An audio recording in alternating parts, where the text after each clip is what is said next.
நிறைய பேர் வந்து கேட்குறீங்களா, எப்படி அவ்வளோ சாமான் கழுவுறீங்க, கஷ்டமா இல்லையான்ட்டு. சில அதில் என்ன ஒரு விஷயம்னா, நான் சாமான் கழுவுனா என் ஹஸ்பண்ட் வந்து என் கூட உட்காந்துப்பாங்க. சில டைம் பேசிக்கினே கழுவும் போது தெரியாது, சில டைம் சண்டை போட்டுனே கழுவுவோம், சில டைம் வந்து எதையாவது ஒன்று திட்டிக்கினே கழுவுவோம். அந்த மாதிரி வந்து பேச்சு துணைக்கு ஒரு ஆள் இருந்துன்னு வச்சுக்கோங்களேன், நம்மளுக்கு சூப்பராக வேலை நடக்கும். ஹாய், இன்றைக்கி என்ன பார்க்க போகிறோன்னு தெரியுமா? நிறைய வேலை இருக்குது. அதுவும் இல்லாமல் இந்த சண்டே நம்ம கூழ் ஊற்ற போகிறோமா, அதுக்கேற்ற மாதிரி நம்ம வீட்டை வேறு க்ளீன் பண்ணோம். அதையும் நம்ம இந்த வீடியோலேயே பார்க்க போகிறோம். ஃபஸ்ட்டு வந்து நம்ம டிஃபன் கடை வேலையை தான் முடிக்கணும். அதுக்கு முன்னாடி நம்ம குழந்தைங்கள ஸ்கூலுக்கு அனுப்பணும் இல்லையா? அதனால் காலையிலே எழுந்து டிஃபன் செஞ்சு குழந்தைங்கள ஸ்கூலுக்கு ரெடி பண்ணி அவங்கள வேனில் ஏற்றி விட்டதுக்கப்புறம் தான் நம்மளுக்கு பெரிய ரிலீஃப் ஆச்சு. அதை முடித்த உடனே நம்ம வந்து டிஃபன் கடையில் உட்காந்தோம். முன்னாடியே வந்து 2 வாட்டி இறக்கிட்டு நம்ம போய் டீ போட்டு கொடுத்துட்டு, ஏன்னா ஆள் கம்மியாக இருக்கும் போது தான் டீ போட்டு கொடுத்தா அவங்களால குடிக்க முடியும். அதுலேயும் இல்லாமல் இன்றைக்கி வந்து புதினா சாதம் நாங்கள்லாம் வந்து கலர்ன சாதம் சாப்பிட்ருவோம். ஆனால் வந்து அம்மாவுக்கு அது பிடிக்காது. ஸோ அதனால் அவங்களுக்கு வேறு தனியாக கொஞ்சம் குழம்பு வைக்கணும். அதையும் நான் வச்சுட்டேன் முன்னாடியே. இப்போ இவ்வளோ வேலையும் முடிச்சுட்டு இப்போ லாஸ்ட்டாக இட்லியும் இறக்க போகிறோம். இது இறக்கி முடிச்சதுக்கப்புறமா நம்ம வந்து இன்றைக்கி அதான் சொன்னனே, திருவிழாவும் வரப்போகுது. அதே நேரத்தில் நாங்கள் கூழ் ஊற்ற போகிறோம். சண்டேன்றதுனால வீட்டை க்ளீன் பண்ணிகிட்ருக்கோம். நாங்கள் வந்து வெளியே எங்கேயாவது போனால் அம்மா வந்து முடிஞ்ச அளவுக்கு வீட்டெல்லாம் க்ளீன் பண்ணுவாங்க. இருந்தாலும் எங்கள் ரூமை வந்து யாராலையும் க்ளீன் பண்ண முடியாது, ஏன்னா அவ்வளோ இருக்கும். அதனால் அது எல்லாத்தையுமே நாங்கள் தான் பண்ண முடியும். எங்களுக்கு தேவையான பொருளெல்லாம் எடுத்து வச்சுட்டு மீதியெல்லாம் எடுத்து போடணும் இல்லையா? அதனால் நாங்கள் தான் பண்ண முடியும். இதுக்கு நடுவில் துணி வர துவைக்கணும், துணி மடிக்கணும். நிறைய துவைச்ச துணியை வந்து மடிக்காத பழக்கம் எனக்கு நிறைய இருக்குது. ஏன்னா வந்து துவைச்சிட்டு போட்டு போயிடுவேன், அதுக்கப்புறம் நாளைக்கு மடிக்கலாம்னு அப்படியே வந்து நாட்கள் போயிட்டே இருக்கும். அது வேறு இருக்குது. சரி, நம்ம இப்போ இட்லி இறக்கிட்டு என்னென்ன க்ளீன் பண்ணி எப்படி வீட்டை ரெடி பண்ண போகிறோன்றதை பார்க்கலாமா?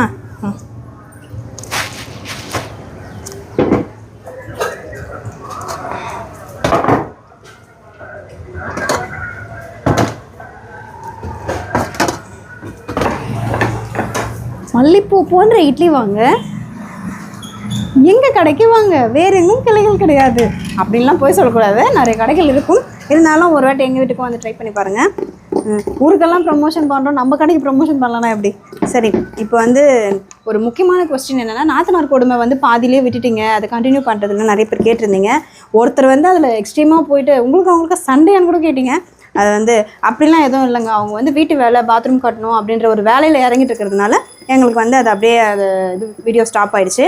ஆனால் நீங்கள் கவலைப்படாதீங்க, அதுக்கு மேட்ச் பண்ணுற மாதிரி நாங்கள் வந்து சுஜனை வச்சு ஒரு சூப்பராக நண்பேண்டான்ற ஒரு வீடியோ எடுக்கலாம் அப்படின்னு முடிவு பண்ணிட்டோம். அதோட ப்ராசஸும் போயிட்டுருக்கு. என்ன, நம்ம சுஜனுக்கு வந்து கால் ஷீட் கிடைக்கலங்க. ஸ்கூலுக்கு போயிட்டு வர்றதுனால டைம் 5:30 ஆகிடுது அவங்க வரத்துக்கு. வந்தோன்னே குழந்தைங்க ரொம்ப டயர்டாகிடுறாங்க.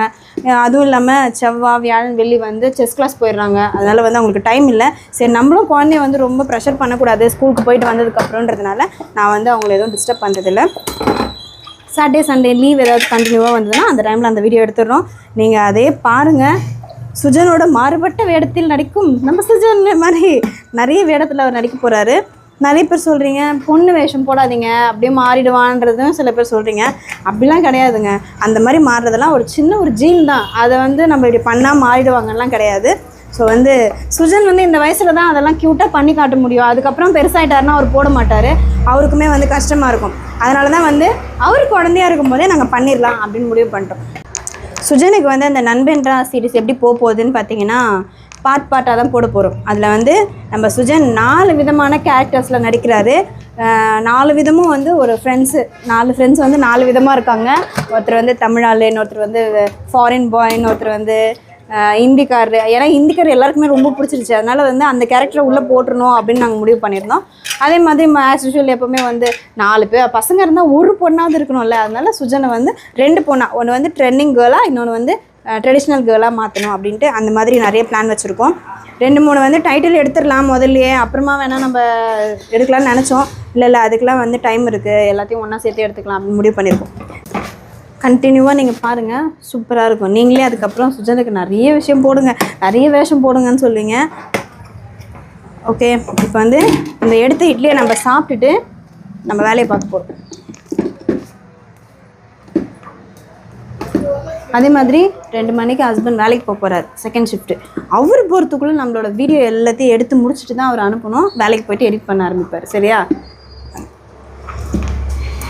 நிறைய வேலை இருக்குது. துணி மடிக்கணும், துணி துவைக்கணும், வீடை பெருகணும், வீடை க்ளீன் பண்ணி துடைக்கணும். அப்பா மூச்சு வாங்குது. டயர்டா? எனக்கா? நேவர் லைன்டெட் சிரப் குடிக்கிறேன்ற மாதிரி அந்த விளம்பரத்தில் வர மாதிரி தான் நான் பேசிக்கணும். அப்படியே என்னதான் வந்து மனசு ரொம்ப தடகாத்திரமாக இருந்தாலும் உடம்பு ஒத்துழைக்கணும் இல்லைங்க. வயசாயிடுச்சுங்க எல்லாருக்கும். அந்த 18, 19, 20 தாண்டினாலே 30ன்னு வந்தாலே அவங்க ஆன்ட்டி ஆயிடுறாங்க. ஏன்னே தெரிய மாட்டேங்குது. ஏன்னா இன்னும் எனக்கு 30லாம் ஆகலை, சொல்கிறேன் ஒரு பேச்சுக்கு. சரி ஓகே, நம்ம அடுத்த வேலையை பார்க்கலாமா? வாங்க போகலாம். சாப்பிடுவோம் சுட சுட.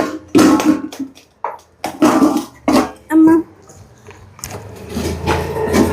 என்ன வேலை இருக்குதோ இல்லையோ கரெக்டாக 8:30 மணிக்கு சாப்பிட்றணும். ஏன்னா அப்போ தான் அவ்வளோ வேலை செய்கிறதுக்கு நம்மளுக்கு உடம்புல ஸ்ட்ரென்த் இருக்கும். ஐயோ சாப்பிட்டு எனக்கு தூக்கம் வந்துடுங்கன்றவங்களும் சில பேர் இருக்காங்க. ஆனால் சாப்பிட்டு செய்யும்போது கொஞ்சம் நம்மளுக்கு எனர்ஜி கிடைக்கும். ஸ்கூலில் சொல்லி கொடுத்ததெல்லாம் என்னது, காலையில் ராஜா மாதிரி சாப்பிட்ணும் அப்படின்னு சொல்லுவாங்க. அதனால் முடிஞ்ச அளவுக்கு காலையில் நல்லா சாப்பிட்ணும். அப்போ தான் ஒரு நாள் ஃபுல்லாக ஸ்ட்ரென்த் இருக்கும். ஃபைனலாக வந்து நம்ம லாஸ்ட்டாக இறக்க வேண்டிய இட்லியை இறக்கி முடிச்சுட்டு நம்ம சாப்பிட்டு வந்து தான் இந்த இறக்கணும். அதுக்குள்ளே அது வெந்துட்டு இருந்தது. கரெக்டாக இறக்கி முடிச்சுட்டு அந்த இடத்தையும் க்ளீன் பண்ணிவிட்டு சாமான்லாம் அதுக்குள்ளே எடுத்துகிட்டு வந்து போட்டாச்சு. இது வந்து வெறும் வீட்டு சாமான் வரைக்கும். நம்ம நேற்று நைட்டு சாப்பிட்டது, அதுக்கப்புறம் பார்த்திங்கன்னா டீ போட்டது, அது எல்லாமே குழந்தைங்களுக்கு சாப்பாடு கட்டினது, இது எல்லாமே இருக்கும். அது எல்லாத்தையும் சேர்த்து கழுவி முடிச்சுட்டு அதுக்கடுத்து நம்ம கடை சாமானும் கழுவுவோம். அது கழுவுனதுக்கப்புறமா ஆல்மோஸ்ட் அவ்வளோதான். சாமான் கழுவிட்டு துணி துவைக்கணும். நம்ம மேலே போயிடுவோம். மேலே போய்ட்டு துணி துவைக்கிறது, அதுக்கப்புறம் வீடு க்ளீன் பண்ணுறது, இந்த வேலையெல்லாம் பார்க்க போகிறோம். இதை முடிச்சுட்டு நாகப்பழமா ஃபஸ்ட்டு அந்த அன்னக்கூடையிலேருந்து ஒன்று எடுத்துன்னு வாங்க, சாப்பிட்டு பார்ப்போம் எப்படி இருக்குன்ட்டு. அது ஒரு சீக்கிரம் சீக்கிரம் ஒன்றே ஒன்று.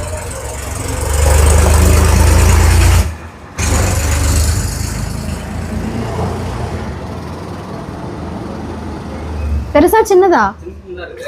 ஐயோ பெருசு வேணுங்க. ஏங்க உங்கள் மனசு மாதிரியே எங்கள் நாகப்பழம் நல்லா இருக்கிற நாகப்பழம் தான் எத்தனை மாதிரி. இப்படி தான் ஒன்று குட்டியாக காயாக இருக்குது, ஒன்றடனா அப்படியே அடி வாங்கி போயிடுது. இன்னொரு வாட்டி எடுத்துன்னு நல்ல பழமாக பார்த்து எடுத்துன்னு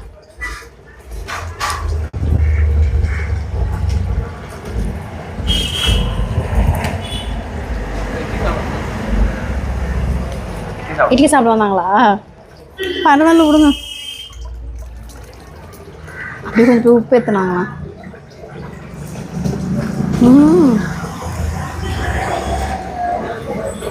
இங்கேயே கொட்டை போடலாம், அப்போ தான் முளைக்கும்.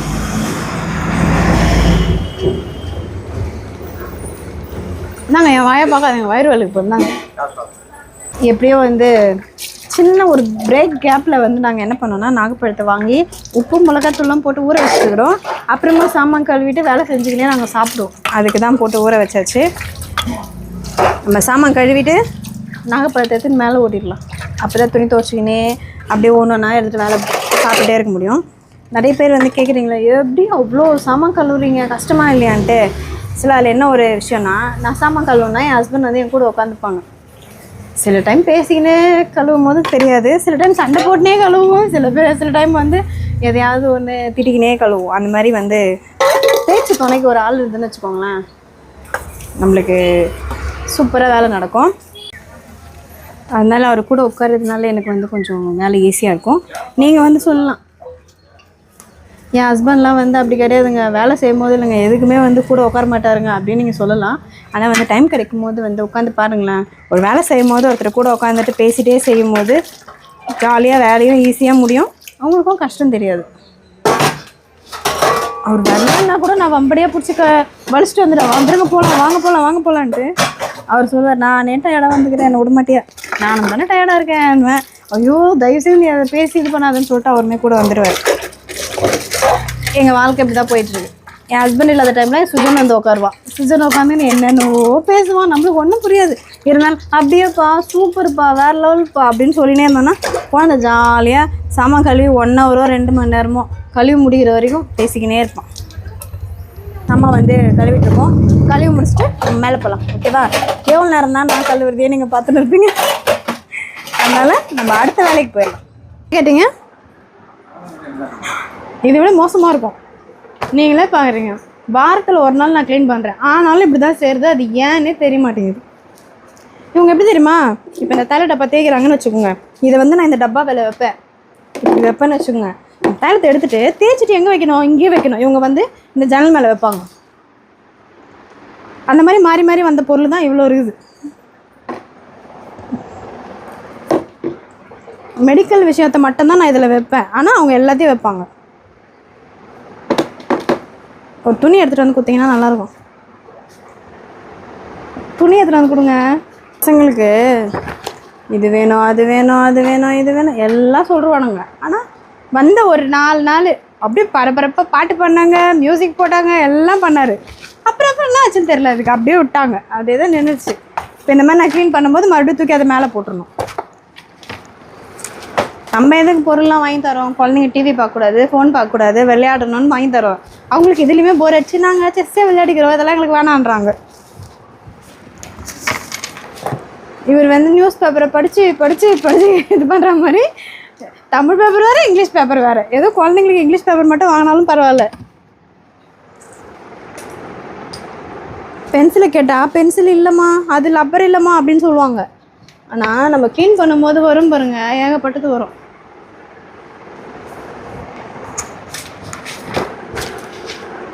இந்த புக்கு வந்து வாக்கிங் போகும்போது எங்கேயோ வந்து வாங்கிட்டு வந்தாங்களாம் ஜுவல்லர்ஸ். இதில் லட்சம் இதை காமிச்சிட்டுமா, நீ இந்த மாதிரி செயின் வாங்கிக்கோ, நான் இந்த மாதிரி செயின் வாங்கிக்கிறேன், நீ இந்த மாதிரி வளையல் வாங்கிக்கோ, நான் இந்த மாதிரி வளையல் வாங்கிக்கிறேன் அப்படின்னு இந்த புக்கு அதுக்கு தான் வச்சுருக்காங்க. இது வந்து படிப்புக்கு தேவையானது, அதனால் தனியாக அதை எடுத்து வச்சிடலாம். அந்த புக் அந்த பேக் கொஞ்சம் எடுங்களேன், பேக்கில் போட்டு வச்சிடலாம். என்ன பண்ண போகிறேன்னு தெரியுமா? இங்கே இருக்கிறத க்ளீன் பண்ணிவிட்டு பெட்டை நல்லா தட்டி விட்டுட்டு இதை பெட்டை நல்லா சுத்தம் பண்ணிவிட்டு நம்ம அடுத்து அங்கே சோபா மேலே இருக்குது பார்த்திங்களா துணி, அது எல்லாத்தையும் மடிக்கணும். அதெல்லாம் துவைச்ச துணி அப்படி கிடக்குது, அதை மடித்து வச்சுட்டு அடுத்த அழுக்கு துணியெல்லாம் வெளியே இருக்குது, அதெல்லாம் வந்து நம்ம துவைக்க போட்டுட்டு மறுபடியும் வந்து அந்த மடித்து காய வச்சு மடித்து அப்படி வீட்டை துவைக்கிற இந்த மாதிரி ஏகப்பட்ட வேலை அடுத்தடுத்து இருந்துகிட்டே இருக்குது. சொல்லும் போது கேராகுது எனக்கு. அது வேறு இன்றைக்கி என்னன்னு தெரியல, ரொம்ப சோம்பேறித்தனமாக, இன்றைக்கி தான் ரொம்ப சோம்பேறித்தனமாக இருக்குது. தூக்கமாக விளையாடி படுத்தோன்னா தூங்கிடுவோம் போல். நான் அதையும் நான் சமாளிச்சுக்கின்னு செஞ்சுன்னு இருக்கேன். நம்ம வீட்டை க்ளீன் பண்ணுறது கூட கஷ்டம் கிடையாது. இந்த மாதிரி நம்ம வச்சுருக்கிற பொருளுங்களை க்ளீன் பண்ணுறது தான். இது ஃபுல்லாக வந்து பவுட்ரு, சோப்பு, பவுட்ரு, க்ரீமு எல்லாம் இருக்குது. எதுவுமே யூஸ் பண்ண மாட்டேன் நான். வாங்கி வைக்கிறதோடு சரி. இன்னொன்று வந்து ஃபஸ்ட்லேயே வந்து சீப்பு போட்டு வச்சுருப்பேன். குங்குமம் மெயினானது மட்டும் ரெகுலராக யூஸ் பண்ணுறது. இதில் வந்து லிப்ஸ்டிக்கு, பொட்டு, சின்ன அந்த ஸ்டோன்ஸு, ஐப்ரோ பென்சில் அதெல்லாம் வச்சுருப்பேன். அப்புறம் நெயில் பாலிஷ் அதெல்லாம் ஒரு ட்ரேயில். இதில் வந்து ஹேர் பேண்டு, கிளிப்பும் இருக்கும். இப்போ இதெல்லாம் வந்து நான் வாரம் எப்போல்லாம் க்ளீன் பண்ணுறனோ அப்போல்லாம் க்ளீன் பண்ணுவேன். அப்போது இவ்வளோ குப்பை வரும். அது எப்படி தானே நானும் எனக்கு ஒன்றும் புரியல. என்ன பண்ணுறது? பெண்கள் வீட்டில் இருந்தாலே இந்த மாதிரி நடக்கும். அதுவும் குழந்தைங்க பெண்களாக இருந்தால் இன்னும் சொல்லவே வேணாம். அப்படி தான் எனக்கும் நடந்துகிட்ருக்கு. நான் கொஞ்சம் வாங்குகிறேன், என் பொண்ணுக்கு கொஞ்சம் வாங்குகிறேன். அதுவே எங்களுக்கு நிறைய ஆகி போயிடுது.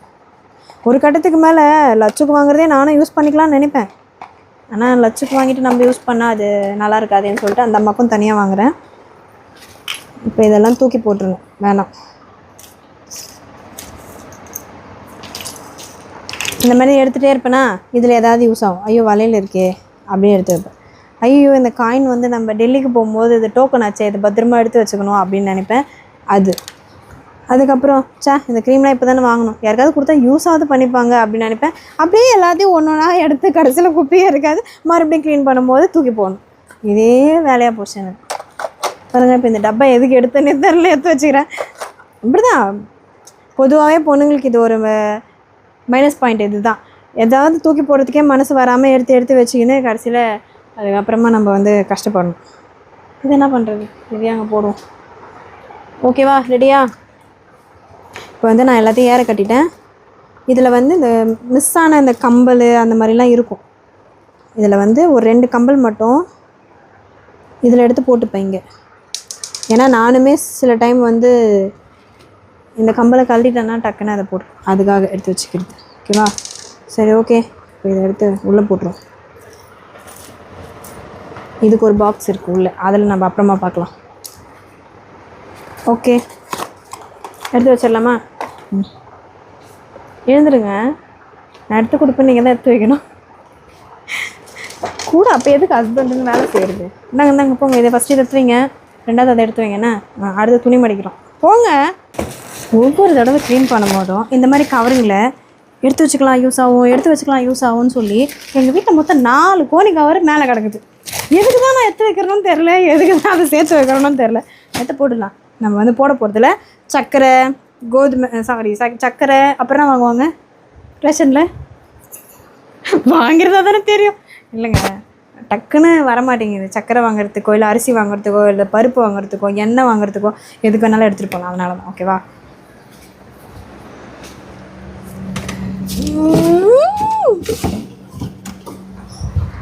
இப்போ தானே க்ளீன் பண்ணுறேன். எப்போ அந்த மூலையில் எப்போ தான் குப்பை சேரும்னு தெரில. அதை வந்து நம்ம க்ளீன் பண்ணிகிட்டே இருக்கணும். சரி, நம்ம க்ளீன் பண்ணிவிட்டு நம்ம பேசிட்டே இருந்தோன்னா வேலை கொஞ்சம் லேட் ஆகுது. கொஞ்சம் கடகடன்னு முடிச்சுட்டு அடுத்த வேலைக்கு போயிடலாம். சரியா? வீடு வந்து முடிஞ்ச அளவுக்கு வந்து க்ளீன் பண்ணியாச்சு. பெருக்கணும், பெருக்கிட்டு மாப் போடணும். அது மட்டும்தான் வேலை. அதை வந்து அப்புறம் பண்ணிக்கலாம். இப்போ வந்து துணி போட்டுடலாம். ஏன்னா டைம் ரொம்ப ஆயிடுச்சு. நம்ம வந்து அந்த க்ளீன் பண்ணுறதுல நம்மளுக்கு ரொம்ப டைம் ஆயிடுச்சுன்றதுனால நான் வந்து எப்படி துணி துவைப்பேன்னா தனித்தனியாக பிரித்து வச்சுக்குவேன். அங்கே வந்து ஹஸ்பண்ட் துணி, இது வந்து எந்த குழந்தைங்கிறது யூனிஃபார்ம் தனியாக வச்சுப்பேன். ஏன்னா ஒரே துணி எல்லாத்தையும் கும்பலாக போட்டோன்னா ஒன்று நூலோட நூல் சிக்கி கிழிஞ்சிரும், இல்லை கலர் போயிடும், கலர் சாயம் ஒட்டிக்கும். அதனால் கொஞ்சம் வந்து இந்த மாதிரி தனித்தனியாக பிரித்து வச்சுட்டு எந்த துணி ஃபஸ்ட்டு போடணுமோ அதெல்லாம் போட்டு அதுக்கப்புறமா தான் இப்போ வந்து நான் என்ன பண்ண போகிறேன்னா குழந்தைங்க துணி, அதே மாதிரி நம்ம துணி கூட வந்து குழந்தைங்க துணியே போடக்கூடாது. அது ரொம்ப முக்கியம். அதனால் நான் எப்போவுமே போட மாட்டேன். சுஜன் லட்சத்து தனியாக தான் போடுவேன். ஓகே, துணி வந்து போட்டு வந்திருக்கேன். இப்போ இந்த துணி வேறு மடிக்கணும். இது வந்து நம்மளுக்கு துணி துவைக்கிறது கூட கஷ்டம் கிடையாது, துணி மடிக்கிறது தான் ரொம்ப கஷ்டம். இப்போ வந்து அதை வேறு பெருக்கி வேறு பாதியில் விட்டுக்கிறேன். இப்போ இந்த குப்பையெல்லாம் வந்து வாரி ஒரு கவரில் போட்டுட்டு நம்ம வீடு வந்து மாப் பண்ணுறது நாளைக்கு தான் பண்ண போகிறோம். நாளைக்கு வந்து வெள்ளிக்கிழமை இல்லையா, அதனால் நாளைக்கு மாப் போட்டு போகிறோம். இன்றைக்கி வந்து மொத்தம் க்ளீன் மட்டும் பண்ணி வச்சுக்க போகிறோம். ஓகேவா? ஏன்னா இது வரைக்கும் செய்கிறதுக்கே நம்மளுக்கு கஷ்டமாக இருக்குது. இதுக்கப்புறம் எப்படி? சரி, ஓகே, வச்சுட்டு போகலாமா? ஒரு வழியாக வீட்டை க்ளீன் பண்ணிவிட்டு குப்பையெல்லாம் எடுத்து வாரி போட்டுட்டு சாமானும் கழுவிட்டு துணியும் துவைச்சிட்டு காய வைக்கிற ஸ்டேஜும் வந்தாச்சு. இதுக்கப்புறம் நம்மளுக்கு என்ன வேலை மிச்சம் இருக்குதுன்னு பார்த்தீங்கன்னா குழந்தைங்க வரத்துக்குள்ளே ஸ்நாக்ஸ் வீடியோ எடுத்துடணும். அந்த ஸ்நாக்ஸ் அப்படியே குழந்தைங்களுக்கும் கொடுத்துடணும். இதுதான் இன்றைக்கான ரொட்டீன். அப்புறம் வந்து ஈவினிங் ரொட்டீன் ஸ்டார்ட் ஆகும். அது வேறு டிபார்ட்மெண்ட். இப்போ அடுத்த வேலை என்னன்னு பார்த்தீங்கன்னா டைம் 11 ஆயிடுச்சு. இப்போ வந்து குளிச்சுட்டு நம்ம இங்கேயே வந்து சாப்பிட்டுட்டு அதுக்கப்புறமா ஆஃபீஸ் போவோம். ஆஃபீஸ் போயிட்டு குக்கிங் வீடியோ எடுக்கிறது, இருக்கிற வீடியோஸ் ஏதாவது எடிட் பண்ணுறது, இந்த மாதிரி வேலையெல்லாம் முடிச்சுட்டு அதுக்கப்புறமா நம்ம வீட்டுக்கு வருவோம். ஈவினிங் வந்து ரொட்டீன் லைஃப் அது ஸ்டார்ட் ஆகும். மறுபடியும் அந்த ரொட்டீன் போயிட்டே தான் இருக்கும். இருந்தாலும் இப்போதைக்கு மார்னிங் ரொட்டீன் மட்டும் முடிஞ்சிருக்கு. இதுக்கு நடுவில் ஸ்நாக்ஸ் வீடியோ எடுக்கிறது, அந்த வீடியோவில் அந்த ஸ்நாக்ஸ் எடுத்து குழந்தைங்களுக்கு வச்சுருக்கிறது, அதுக்கப்புறம் நம்ம லச்சுக்கு தேவையான திங்ஸ் வாங்கணும்ல, அதை போய் வாங்கிட்டு வருது. இந்த மாதிரி சின்ன சின்ன வேலையெல்லாம் முடிச்சுட்டு அதுக்கப்புறமா குழந்தைங்க வந்ததும் இன்றைக்கி செஸ் கிளாஸ் வேறு அனுப்பணும் குழந்தைங்கள. அதுக்கும் நம்ம ரெடி பண்ணணும். வந்தவொடனே ஒரு 2 மணி கொஞ்சம் நேரம் விளையாட விடுவோம் 2 வாட்டி. அவங்க விளையாடுனதுக்கப்புறம் அந்த இன்ட்ரெஸ்ட் வந்துடுவாங்க. அதுக்கப்புறம் அவங்க கிளாஸ் போயிடுவாங்க. ஓகேங்களா? இவ்வளோதாங்க. இதுதான் டெய்லி எனக்கு நடந்துகிட்ருக்கு. ஒரு ரொட்டீனாக நடந்துகிட்ருக்கு. எல்லோரும் கேட்பீங்க என்ன உங்களுக்கு அதிகமாக இருக்குது? எனக்கு உண்மையிலேயே அதுதாங்க நடக்குது. அதனால தாங்க அதை நான் எடுத்து போடுறேன். சரிங்களா? நீங்களும் உங்களோட லைஃப்பில் என்ன ரொட்டீன் நடக்குது அப்படின்றத டைமிங் ஃபிக்ஸ் பண்ணி நீங்கள் பண்ணிகிட்டே இருந்தீங்கன்னா கண்டிப்பாக அதுவும் வந்து நேரங்காலம் தெரியாமல் டக்கு டக்குன்னு ஓடிடும். நம்ம கடமைன்னு தான், வேறு வழியில் நம்ம தான் செஞ்சாங்கன்னா செஞ்சு தான் ஆகணும். அப்படி தான் நான் செஞ்சிட்ருக்கேன். ஓகே, இந்த வீடியோ உங்களுக்கு பிடிச்சிருந்தா லைக் பண்ணிவிட்டு ஷேர் பண்ணிவிட்டு கமெண்ட் பண்ணுங்கள். முக்கியமாக சப்ஸ்கிரைப் பண்ணாதவங்க சப்ஸ்கிரைப் பண்ணிவிட்டு பார்த்தீங்கன்னா எங்களுக்கு ஒரு உதவியாக இருக்கும். ஓகேவா? எனக்காக இல்லைனாலும் குழந்தைங்களுக்காக நான் செய்கிற வேலைக்காகவாது சப்ஸ்கிரைப் பண்ணிவிடுங்க. ஓகே, இன்னொரு வீடியோவில் நம்ம என்னென்ன நடக்குதுன்றதை பார்க்கலாமா? பாய்.